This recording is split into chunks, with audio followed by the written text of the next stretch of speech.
Bonjour Mats Nislon, vous êtes à Singapour.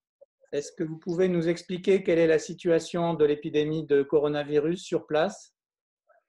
Bonjour Jean-François, oui effectivement, je suis sur Singapour depuis maintenant une petite année on peut dire. Si je dis quelque chose sur Singapour d'abord, c'est un petit pays de 700 km², donc c'est un petit pays, une petite zone, avec à peu près 6 millions d'habitants. On était au début assez frappé par, vu la proximité de la Chine, on avait pas mal de cas contaminés au début, de contamination. Ensuite, ça s'est calmé et maintenant on vit une deuxième vague. Donc aujourd'hui, en total, on a eu, je regarde mes chiffres, 22 460 personnes contaminées. Le bon chiffre pour nous, c'est qu'il n'y a que 20 morts. Donc ça reste quelque part sous contrôle. Aujourd'hui, dans la situation actuelle, on vit sur deux tableaux un petit peu. On vit sous confinement, on parle d'un circuit breaker, une coupure de circuit.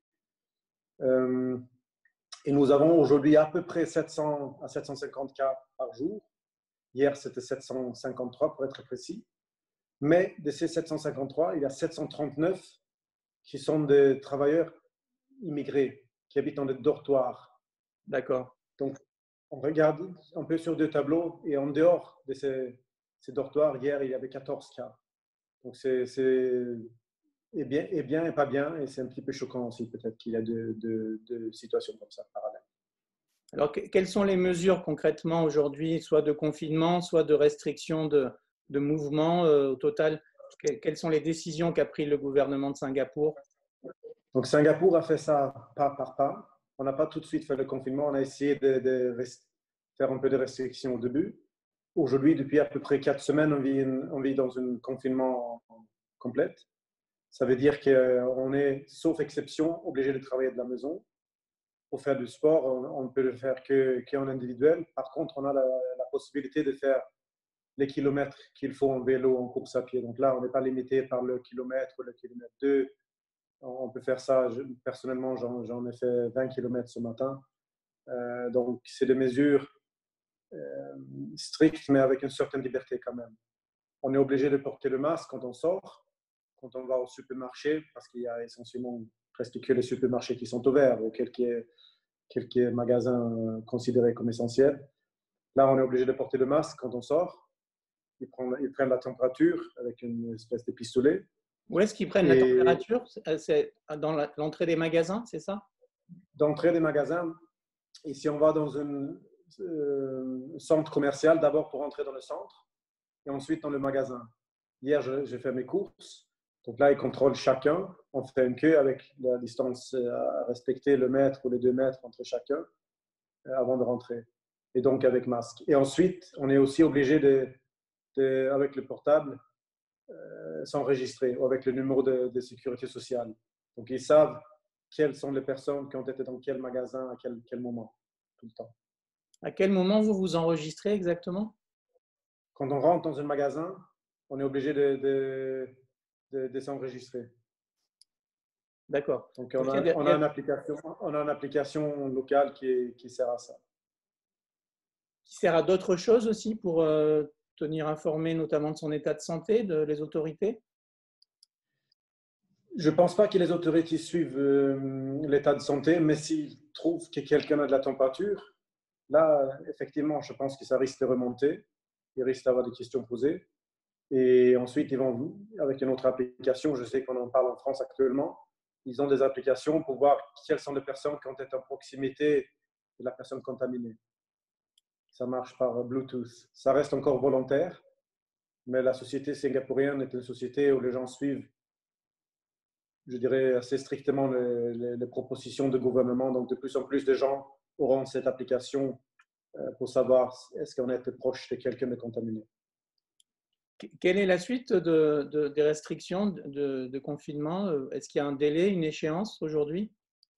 Donc, au début, c'était prévu qu'on sorte, qu'on arrête les restrictions plus strictes le 4 mai.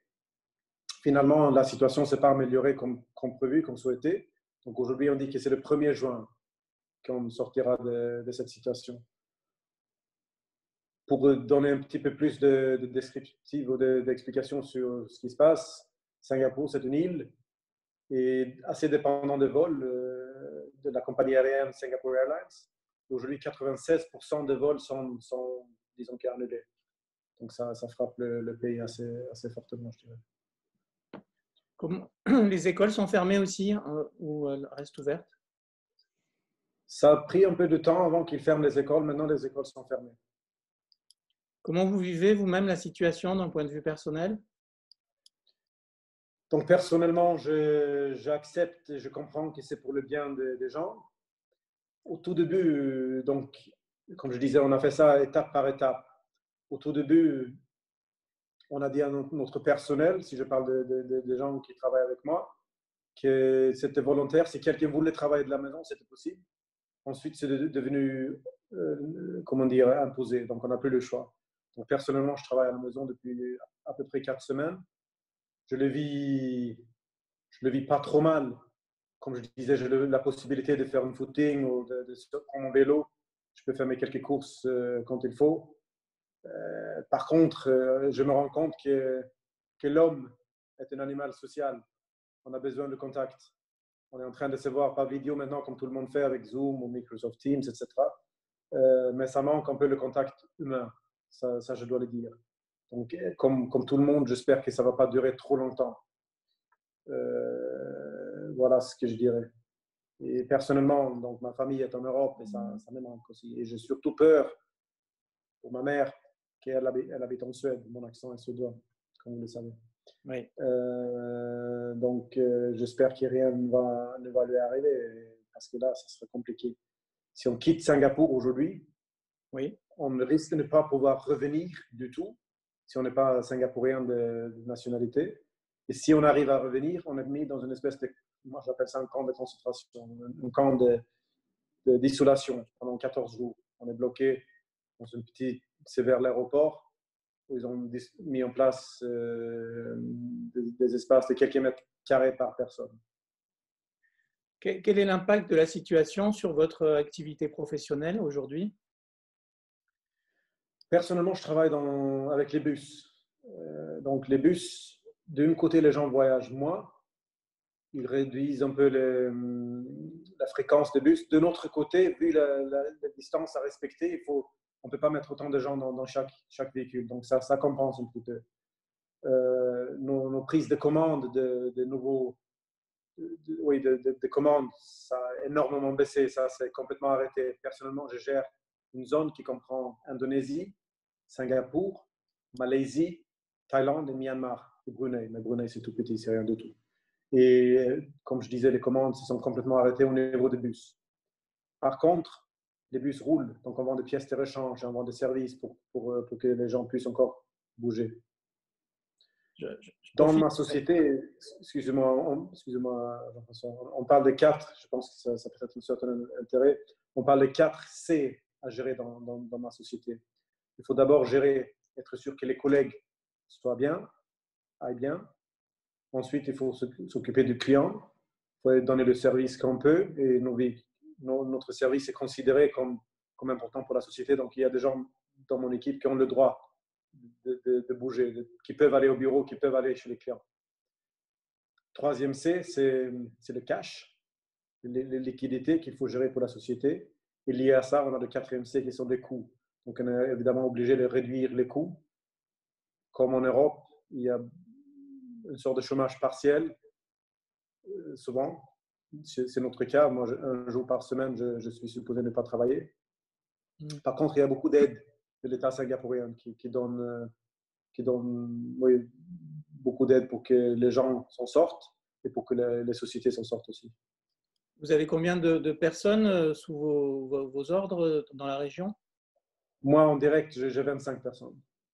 Et ensuite, on travaille avec des partenaires dans ces différents pays, des importateurs, des concessionnaires, etc.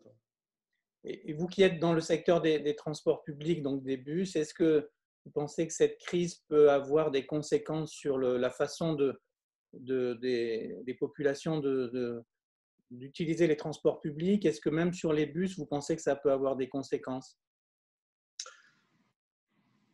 D'un côté, je pense que le transport public devrait avoir plus d'importance dans la société.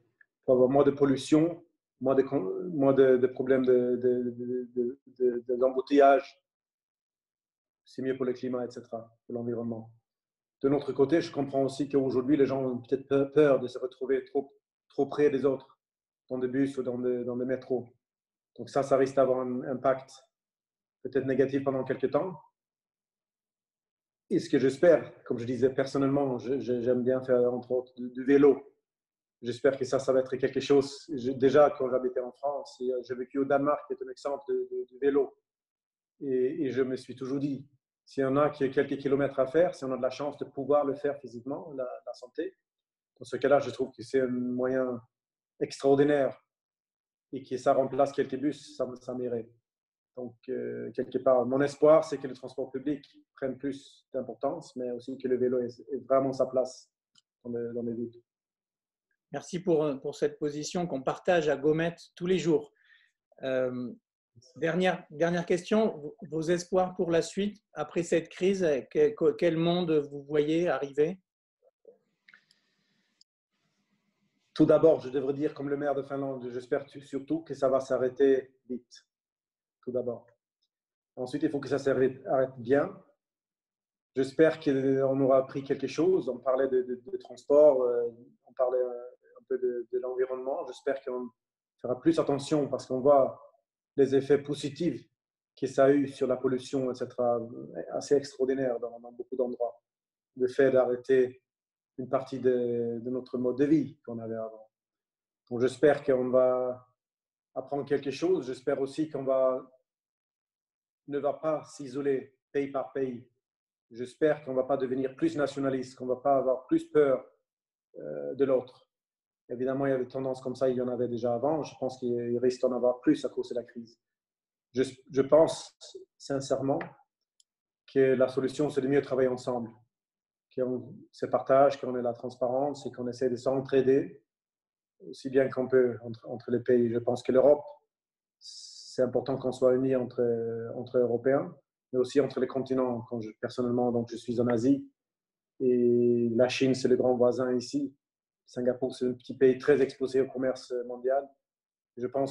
Personnellement, je pense qu'il faut gérer ça de façon intelligente. Merci beaucoup, Mats Nilsson. Je rappelle que vous étiez à Singapour pour Gomet, pour nous livrer votre témoignage. Merci et bon courage pour la suite. Merci beaucoup, c'était un plaisir. Merci. À bientôt.